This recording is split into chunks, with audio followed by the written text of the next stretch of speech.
এরকমই অবশ্যই আছে। সেটা যে কোনো কাজই হোক, ভালো কাজ করলেও ফেরত আসবে, খারাপ কাজ করলেও ফেরত আসবে।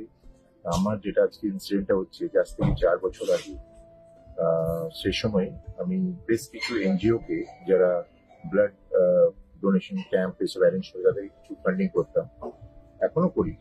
তো সেই সময় আমি করতাম, তো আমাকে এক বন্ধু জিজ্ঞেস করেছিল যে এসব ফান্ডিং করে কি লাভ। তাই আমি বললাম দেখ, কোনো কাজে লাগবে, ব্লাড ওরা তো দিয়ে আসছে, এছাড়া একটা ব্যবসা থেকে যায়।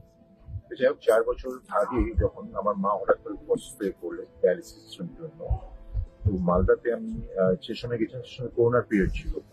এবং হঠাৎ করে মা অসুস্থ হলো এবং অ্যাডমিট করানোর পরে নার্সিং হোমে আমাকে হঠাৎ করে ব্লাডের জন্য বলা হলো। তো ব্লাড আমি মালদায় সে সময় 1 ঘন্টা কোথায় কালেক্ট করবো আমি কিন্তু বুঝতেই পারছিলাম। খুব আপসেট হয়ে ব্লাড নিচে যে ব্লাড ব্যাংকের যে মানে স্লিপ কালেকশন আছে সেখান থেকে আমি দাঁড়িয়ে খুব আপসেট ছিলাম। হঠাৎ দেখি আমার এক বন্ধু আমার পিছন দিক থেকে এসে আমার কাঁধে হাত দেয়।